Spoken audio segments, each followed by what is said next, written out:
അസ്സലാമു അലൈക്കും വറഹ്മത്തുള്ളാഹി വബറകാതുഹു. നമസ്കാരം ഫ്രണ്ട്സ്, ഗരം മസാലയുടെ പുതിയൊരു LCHF റെസിപ്പിയിലോട്ട് സ്വാഗതം. ഇന്നത്തെ നമ്മുടെ LCHF റെസിപ്പി കീറ്റോ ഫ്രണ്ട്ലി ആയിട്ടുള്ള ഒരു മുട്ട ബജിയാണ്. വളരെ ഈസി ആയി തയ്യാറാക്കി എടുക്കാവുന്നതാണ്.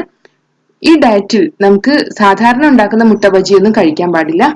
കാരണം അതിന്റെ കവറിങ് നമ്മൾ ഉണ്ടാക്കുന്നത് മൈദ ഉപയോഗിച്ചോ അല്ലെങ്കിൽ കടലമാവ് ഉപയോഗിച്ചോ ആണ്. അതുകൊണ്ട് തന്നെ LCHF ഡയറ്റ് ഫോളോ ചെയ്യുന്നവർക്ക് ഈസി ആയി തയ്യാറാക്കി എടുക്കാവുന്നതും ടേസ്റ്റി ആയിട്ടുള്ള ഒരു മുട്ട ബജിയാണ് ഞാനിവിടെ ഉണ്ടാക്കുന്നത്. നമുക്കിങ്ങനെ വളരെ ഈസിയായി ഈ കീറ്റോ ഫ്രണ്ട്ലി ആയിട്ടുള്ള മുട്ട ബജി തയ്യാറാക്കി എടുക്കുന്നതെന്ന് നോക്കാം.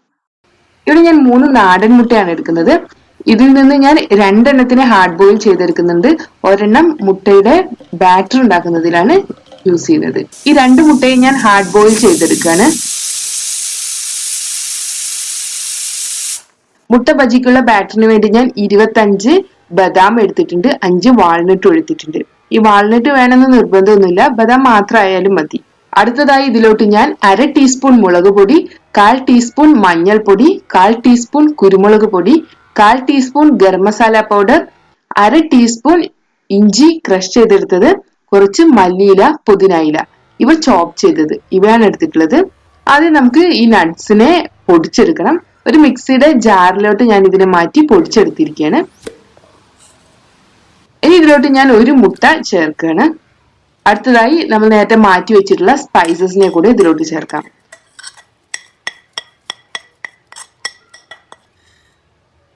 ഇതിലോട്ട് നമുക്ക് ആവശ്യത്തിന് ഉപ്പ് ചേർക്കാം. നന്നായി അടിച്ചെടുക്കണം.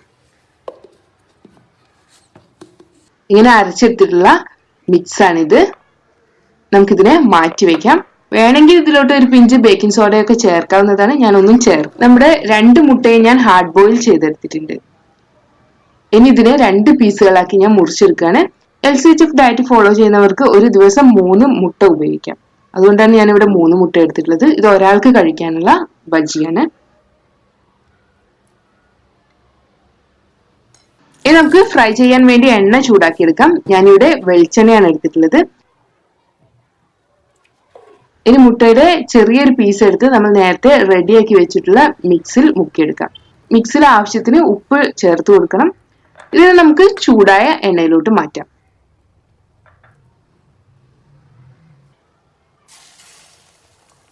ഇതുപോലെ ഓരോ പീസ് മുട്ടയും എടുത്ത് നമ്മുടെ ബദാമിന്റെ എല്ലാം മിക്സിൽ മുക്കിയതിനു ശേഷം ചൂടായ എണ്ണയിലോട്ട് മാറ്റാം. മീഡിയം ഫ്ലെയിമിൽ വെച്ച് നമുക്കിതിനെ ഫ്രൈ ചെയ്യാം. ഒരു സൈഡ് ഫ്രൈ ആയി വരുമ്പോൾ നമുക്കിതിനെ തിരിച്ചിടാം.